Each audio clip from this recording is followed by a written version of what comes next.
Can you hear me through that? Oh, excuse me. Okay. I'm Myra Bachelor, and my story is the Tea Party from Florida, 1952.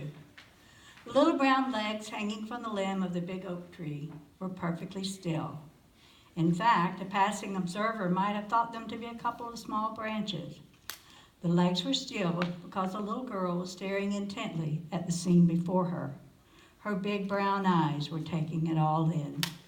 She was a good distance away, but she could still see the little tea party, and she could hear the laughter and the talking. Two little girls in their beautiful dresses with two equally elegant dolls were being served tea on the wide screen porch of a large, white, two-story house. She knew their names, Mary Sue and Abigail. Mary Sue was the oldest and tended to be bossy with her little sister, and with everyone else for that matter. Their table and chairs were, of course, small, made especially for them. What her eyes couldn't exactly see, she could see with her mind's eye. She knew what the girls were wearing and what the dolls were wearing because she had seen it all before. She could picture the little blue patterned tea set, the shiny patent leather shoes, the dolls with their pretty painted faces, and of course she could see the dark-skinned lady serving at this tea party.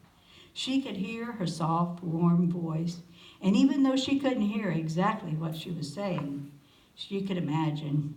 Oh, Lord, she could imagine it all. She was sure those must be gingerbread cookies because her mama was known for her gingerbread cookies. She knew the tea must be sweet and cold because that's the way her mama made it for her. That was the end of the similarities, though. She couldn't even imagine her mom ever serving her at a tea party.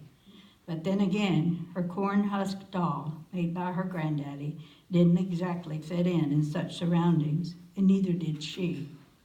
She wasn't even wearing shoes, let alone shiny patent leather shoes, and her dress was made of a flour sack.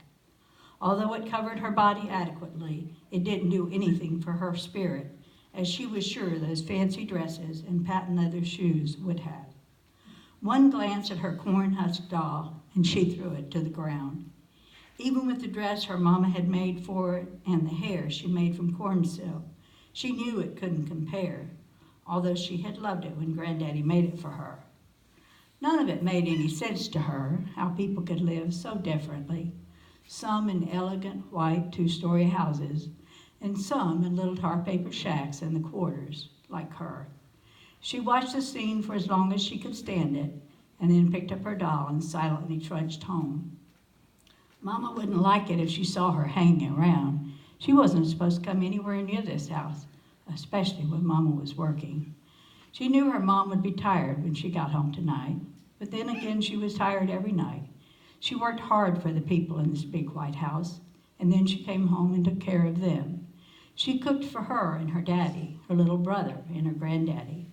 When the evening's work was done, she picked up the quilts she was making to keep them warm this winter and worked until she could hardly hold her head up. Then, the next day, it started all over again. Sunday was her day off, and Sundays were special. On Sundays, they got in the old car and rode to the Primitive Baptist Church. That was the highlight of everybody's week. The preaching was loud and boisterous, and the music would lift your spirits right up to the rafters. Granddaddy and little brother didn't come that day because the baby had a cold, and Granddaddy stayed home to babysit.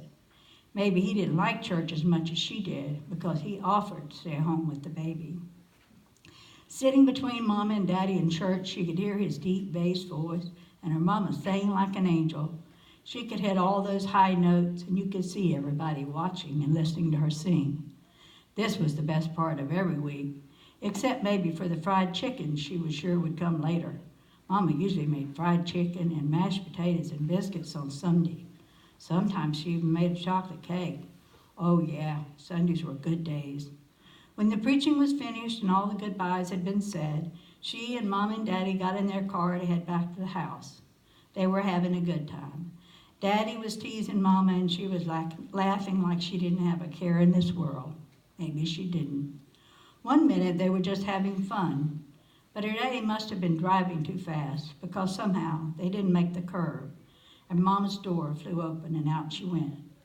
The little girl in the back seat saw everything, her mama flying out the door, and she felt the back tire as it rolled over her. She was screaming now, and so was Daddy. He got the car stopped, rushed around the car, and lifted Mama's head into his arms. She smiled at him, and then she was still. She didn't look that hurt, but she didn't move again. Everybody said later that it was a freak accident, and maybe it was, although she knew in her heart that her daddy was driving too fast. Life as she knew it ended that day, on her favorite day, a Sunday. The day after the funeral at the Baptist church, she was drawn again to the big old oak tree. She wanted to see that they were missing her too. No gingerbread cookies for their tea party, no one to serve them.